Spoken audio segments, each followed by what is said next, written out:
Suta vacha Ragna parikshito prishto Yat avochan mahamuni Tadvo abhidhasya se shrunota Ragnaha prashno nusarataha.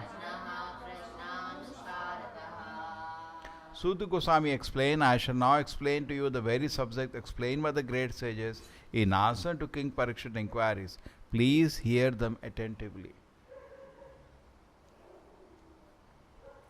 So this is the end of second canto, last few verses. So what was the theme in the beginning was that these great sages were hearing about the creation. Sages and Naimisharanya. They're all very great transcendentalist spiritualists. As such, they are qualified to hear even about the Lord's pastime. So generally, person should stick to first and second canto. Generally, this is the foundation. First and second canto is lotus feet to the Lord. And then when we advance more, we become qualified to enter the Lord's pastime. Beginning from the third canto. The most intimate of the Lord's pastime is Krishna pastimes, coming the 10th canto. And most intimate of Krishna pastime is the Ras Leela. Why? Why this step-by-step approach? Because by nature we are envious of the Lord. So therefore, first thing, we understand the gap between us and the Lord when we see the creation.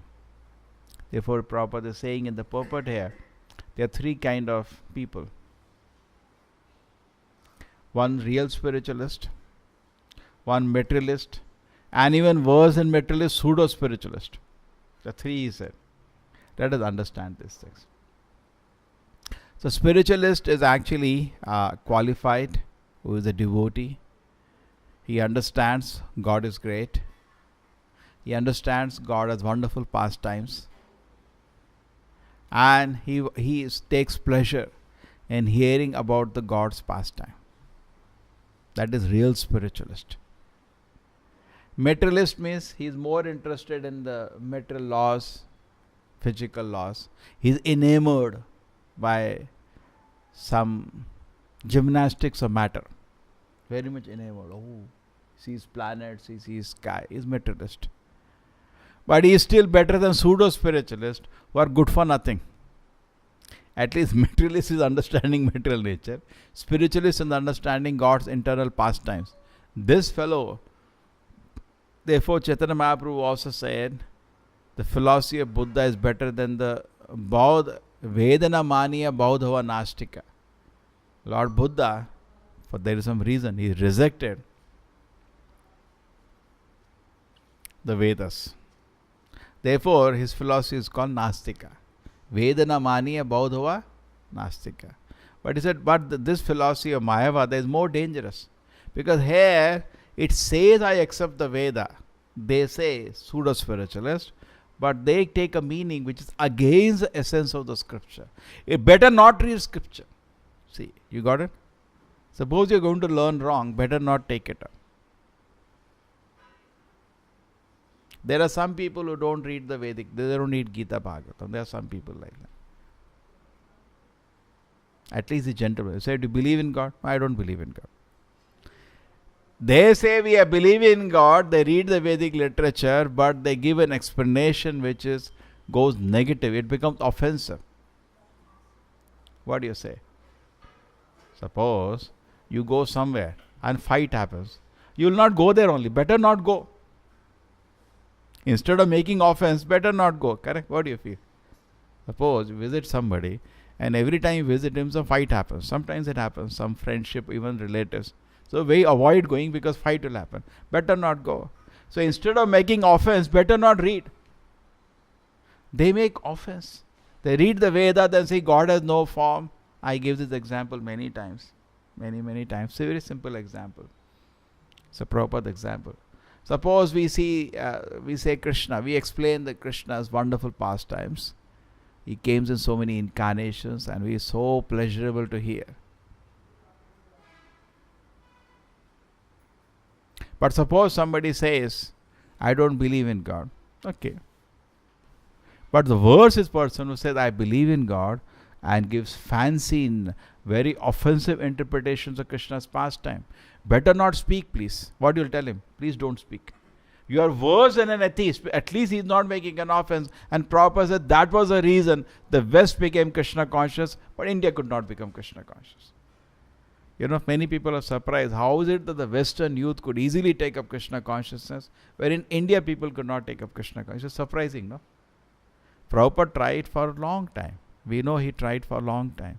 From the time his guru gave him the order, when he was 40-year-old, 1936, he got the letter. At least for next 30 years, there was a very serious effort to start movement in India. Prabhupada wrote magazines, Prabhupada to start center here, there, went to so many people to help him, wrote the books, and he was looking this way, that way, writing letters to the Prime Minister, to the President, to any influential person to help him establish his movement.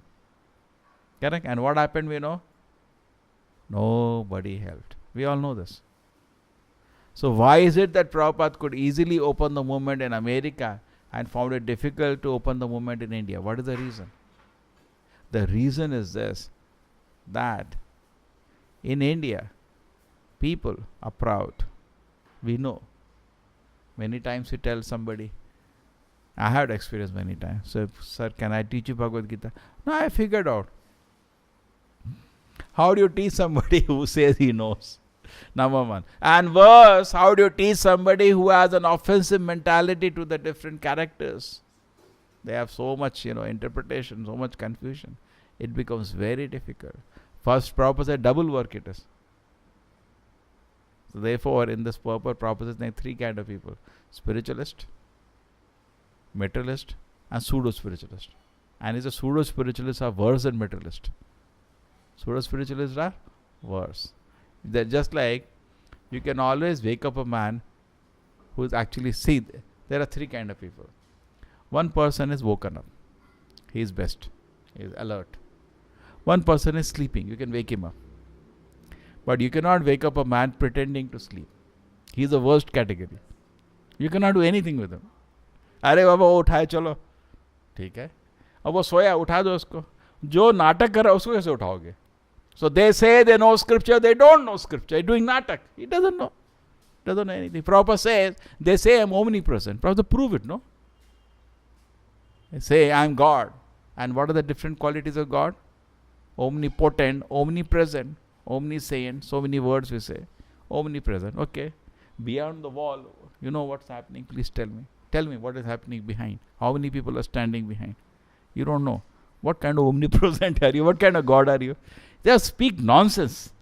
And then innocent people get confused. And what is the joke is that almost all spiritual organizations are pseudo-spiritualist. That's a reality, and it's not that we are proud. We're proud in one sense. We are taken saved by a great Acharya. I'm not saying, Chaitanya Charitamrita says. He says, this is the mercy of Lord Chaitanya. He saves us. Because in Kali Yuga, there are many sharks and so many kind of big animals which swallow you into a foolish philosophy. And people get swallowed up. Very few people can come to the reality. Vaishnava Tattva, I am servant of the Lord. Very rare. How? Where? They don't speak about God. They say, I am God. Almost all pseudo-spiritual organizations today, they're big brands, but they are cheating innocent public. We don't go by number. Correct? Many people say, Are, so many million people are following. Andha yathandhair upiniyamana. Blind following the blind. What is the use? We have to go by result. Correct? Isn't it so? In medicine also it happens. So many quacks sometimes become very popular. But actually they are not able to solve the problem. But lakhs of people start going. We can cite so many instances of this. So there are three kind of people. Spiritualist. So now how is it that why Krishna is not helping? Cheater and the cheated. Again, we can only analyze. How do we analyze this? That some people are there, they get access to real spiritualism. They understand the glories of the Lord. Correct? You read the last line Prabhupada said. So nice line. You finished, no? Or we have still more shloka? What does Prabhupada say? Look at this. Let us all obey the Supreme Lord, whose hand is in everything without exception. We are at the shelter of a devotee. Let us all obey the Supreme Lord. Here is a spiritualist. But what a pseudo spiritualist say? Why you have to obey him? You are God. One fellow said, see, I am God. So when I am happy, God is happy. So I'll drink. He can create any philosophy now. You understand? Better than learn something wrong, don't learn it. And that is what is happening, unfortunately. Okay. How many funny explanations they are given. They make big posters in bus stand, one of them. Should not name them. And all wrong calculations. Just like now, previous shlokas we read last time. Kalpa, Vikalpa, Mahakalpa. Are wrong calculations.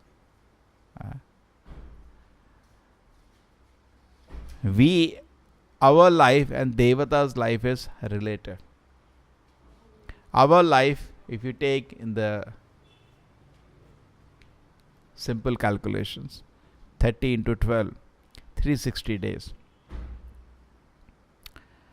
Our 1 year is equal to 1 day of the Devatas.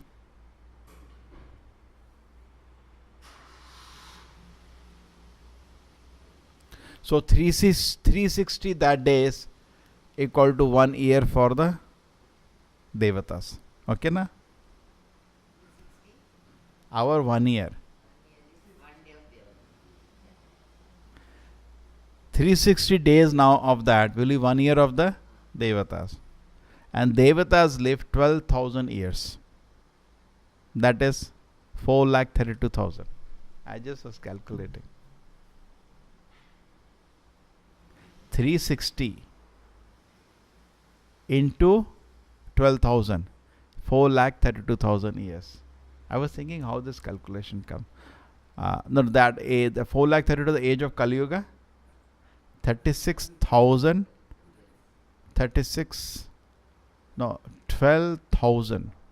into 360. How much is 12,000 into 360? 4 lakh or 43 lakhs?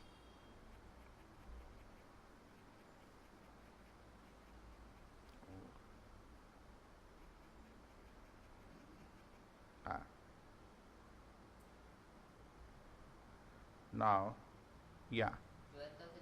43 lakhs. That is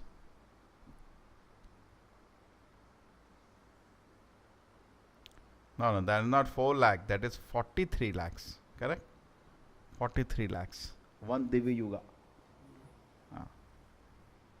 That is the lower Devata. Other will live still bigger. Anyway, I was just finding something. Now we have to study more of this. I was seeing how it is calculated. 4,32,000, 4,32,000. It is 12,000 into 360. And 360 is a 1 year of the Devatas is 360 of our years. That 360 into 12,000 becomes, because one Divya Yuga, one set of yugas. Satyuga, Treta Yuga, Dwapara Yuga, Kali Yuga. Anyway, so this will go on to study. So Kalpa is still bigger. Kalpa is 1 full day of Brahma. Now if you multiply this one set of yugas, you saw this, Mataji? 4 million. 360 of our years is 1 year of the Devatas. And 12,000 of that is one Divya Yuga. Of our is there 1 year. Okay, so calculating in years. 12,000 into that is one set of yugas, one Divya Yuga. 43 lakh 20,000. We just calculated. 1,000 of that Divya Yugas is 1 day of Brahma. You understand? So one Kalpa. Kalpa Vikalpa, Mahakalpa. So, Kalpa means basically a day of Brahma. And there are 30 days of Brahma. Each day has a name. We saw the discussion, previous class, the name of every day of Brahma. Deva Prabhupada says, this is the Padma Kalpa, also known as Shvetavaraha Kalpa or Shveta Kalpa, the first day. I was seeing in the list, you saw last time there were 30 days. This is the first day of Brahma. And each day is very big. Each day is 4 billion, 320 million years. Such is the duration of the day of Brahma. And similar to the night. Okay, so it's very big. And then Brahma lives, if we calculate now, 8.64 billion years is one day of Brahma. And then 8.64 billion years, you have to multiply into 360, you get 1 year, into 100. That becomes hundreds or trillions of years. Okay. Now forget the materialist. Okay. Look at the spiritualist now. The spiritualist, you see so many, the pseudo-spiritualist, they cannot comprehend this level of time. So what they do, they see Kali Yuga, some 2000 years, they make a very funny calculation which is there in boards they put up. As in a very strange calculation. From where they get all this, I don't know. Here it is calculated much more systematically. The day your year is equal to 1 day of Devatas, then 12,000 of that comes to this. There is some system going on. And you cannot arrive at another figure. 4,32,000 is the duration of Kali Yuga. How can you arrive at those funny figures they are creating? Dwapar Yuga is double of that, Treta Yuga is triple, Satya Yuga is 4 times. 4x plus 3x plus 2x plus x is 10x. So 10 times the duration of Kali Yuga is one set of yugas. That is 43 lakhs. And you can arrive that multiplying 12,000 into 360. You understand? In 1000 of that is 1 day of Brahma. It's very clear. The pseudo-spiritualists can't comprehend this level. Neither they can convince their pseudo-followers. They make a mix-up. Kali Yuga 2000, Satya Yuga 3000. What are you doing all that? It's not true. Huh? The Kalpa is very big now. Day of Brahma is fantastic. Now Vikalpa, the 311, if I remember, 311 trillion years. Anybody calculated? You have a calculator for that size? Huh? No. You have a calculator that size, huh? So 4,32,000 into 1,000 is a day of Brahma. Okay. Into 2 is the full 24 hours of Brahma, day and night. Now into 360 is what? Into 360 is what? 1 day. Into 360, 1 year of Brahma. Into 100 will be life. 311, no? No, see, billion is 9 zeros, trillion is 12 zeros. So 2 zeros I take out, so it becomes 311.04 trillion years. Even the calculator is not able to give me all the digits. Prabhupada says, even a calculator will fail. They are writing, they cannot give me all the digits. And that's how it is. This is the life of Brahma. And then Brahma life is Vikalpa. Now what is Mahakalpa? Karnodakshay Vishnu lying down on the, when Lord desires, let there be creation. Then Karnodakshay Vishnu goes, lies down on the, is it eternal? Karnodakshay Vishnu is eternally lying down in eternal sleep on cloud, or sometimes he does that? Sometimes, I heard sometimes there is a formation of cloud, correct? Sometimes. And then Mahavishnu goes and lies down on it, one expansion of the Lord. And from the pores of his body, universes come out. And as he breathes in and breathes out, and each breathe out, so many universes come out. Brahma is born within blah, blah, blah. And then he breathes in, it is done. Now you calculate 311 trillion years is one breathing out of Mahavishnu. Time is relative. So now Mahavishnu definitely has no like ears, can't go now ear and all. But what you can understand is the duration is fantastic. And for some time he lies down. There is no mention how much time, how many cycles. Just like you sometime take rest for some time in the afternoon, 1 or 2 hours. How many times you breathe? You can't count. So like that Mahavishnu sometimes lies down and breathes in, breathes out sometime. And millions of years are created, destroyed, created, destroyed. So many Brahmas are born and destroyed, born and destroyed. That goes on for some, maybe a few thousand times. And then he says, okay, we give chance, enough chance. So you can see that there is kalpa, vikalpa, mahakalpa. Mahakalpa, somebody can just check up if I am not correct. Okay? Is it eternal sleep or it is temporary? But somewhere of my reading is that sometimes Krishna feels, let us give chance to the conditioned souls, and then a small cloud appears. Because Prabhupada says, sometimes he says that there are always some rebellious souls, so there always jail is there. Because without Mahavishnu there is no jail. But sometimes the whole creation is wound up for some times. And then Krishna feels, no. Okay, let me give them again chance. We have to check up that area. Is Mahavishnu eternally lying down or sometimes lying down? Karnodaksha is always lying down. So that cloud is always there. But then Mahakalpa, what is Mahakalpa then? No, that's okay. No. Sometimes cloud appears around him. Because Pradhana is actually that Mahatattva is dismantled as this one. Like a car is dismantled as Pradhana. Yeah.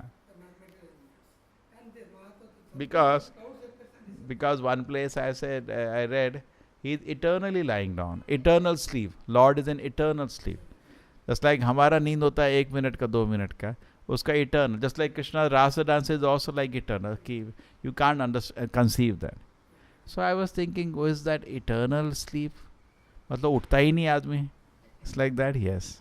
But that sleep is not in tamoguna. हमारा sleep जो होता है, it is in tamoguna. So we have to be woken up in total ignorance, in total, they said a घोड़े बेच के सो गया. It's everything he forgets. He's totally on deep.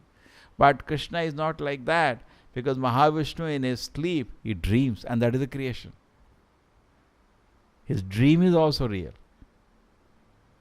Correct? The Seda is his whole dream. And not only that, now Prabhupada is talking about a rose. He says, rose, there is so much in it. How can you deny the creator? And he's painting just like an artist. An artist sits, and a very nice comparison Prabhupada gives here. An artist sits and makes a rose. An artist makes a rose with all the color and the shape, with all the effort he puts. How can you deny an artist? So similarly, when somebody makes a real rose with all the soft texture, with the smell, there are so many more features than the painting in it. Right? There is some weight in it, there is some substance in it, there is a soft texture in it, there is very nice smell in it. How can you deny? How can you do this? It is not reasonable. Correct? Isn't it logical? There has to be somebody who has created these wonderful roses. And then, so first understand God by that. Before going to understand God's pastime, you understand God's creation. Appreciate God in His creation. And Prabhupada says there is tremendous spiritual advancement in that.